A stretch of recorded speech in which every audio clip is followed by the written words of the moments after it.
Lakini mimi kama mkuu wa mkoa ningetamani sana wawekezaji waweze kubakia katika mkoa wa Songwe, na wakibakia katika mkoa wa Songwe, sisi tunawahakikishia tutasaidiana na nyinyi mguu kwa mguu kwenye kila taasisi inayotakiwa ya serikali ambayo inahitaji iweze kuwapatia ushirikiano nyinyi ili jambo lenu liweze kufanikiwa.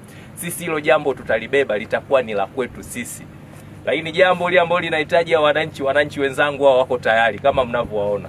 Na kwa taarifa tu nimeambiwa wametafuta mbuzi wamechinja, na wamesema tusiondoke huku bila kwenda kutafuna mbuzi pale. Kwamba sisi katika mkoa wa Songwe tumejipanga kutekeleza dira, maono, dhamira na matamanio ya Rais wa Jamhuri ya Muungano wa Tanzania kuhakikisha kwamba tunavutia uwekezaji.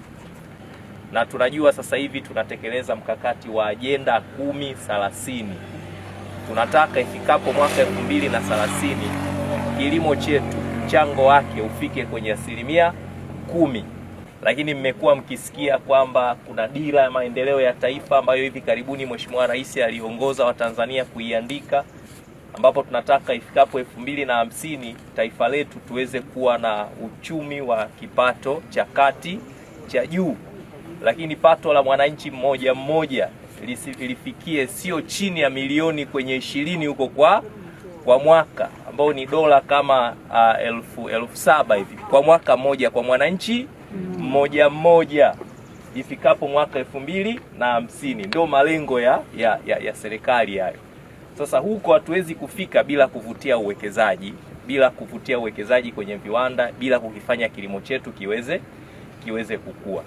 Ndio maana leo hii kupitia Wizara ya Kilimo, kupitia taasisi ya Kopra wamekuja na wawekezaji hao ambao wameonyesha nia ya kuwekeza kwenye eneo la zao la soya.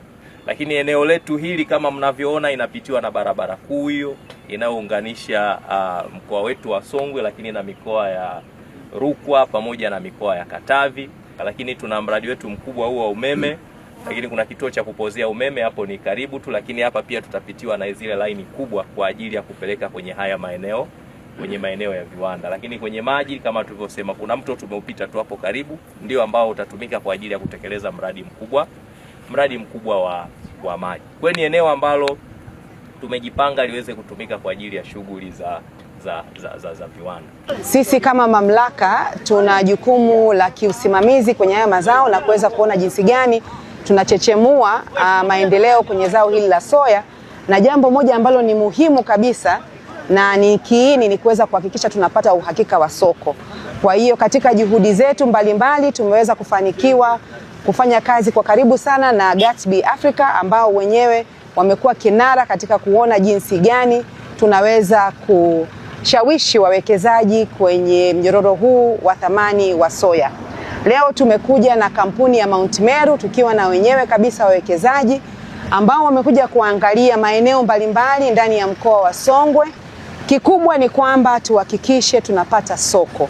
Lakini soko tulilinde kwa kuhakikisha tunaweka mifumo thabiti ambayo itaweza kumlinda mwekezaji kuweza kupata mazao, lakini vile vile wakulima kuweza kupata soko. Kwa niaba ya Katibu Mkuu Wizara ya Kilimo ambayo ndio ina dhamana ya kusimamia kisera shughuli zote zinazoendelea kwenye mnyororo wa kilimo, tunapenda kwa dhati kuwashukuru wananchi wetu kwa kulipokea hili kwa mikono miwili, tukizingatia kwamba wizara tuna mpango mkakati ambao ni wa miaka 50, na katika huo mpango mkakati wa miaka 50 ambao ni Agricultural Master Plan, zao la soya limepewa kipaumbele. Kwa hiyo hawa wawekezaji wetu wametuonyesha njia kwamba tunakotakiwa kusimama ni wapi sasa. Ili ule mkakati uweze kutimia, lazima tuwe na pa kuanzia.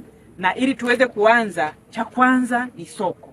Sasa hivi tuna kauli mbiu yetu tunayosema tuanzie sokoni. Tujue soko linataka nini na sisi tuzalishe tukiwa tunajua soko liko mahali fulani. Lakini mkakati mkubwa pia ni kuona namna ya kuongeza tija. Mazao mengi tumekuwa tukizalisha hatufikii ile tija ambayo tunahitaji kuipata.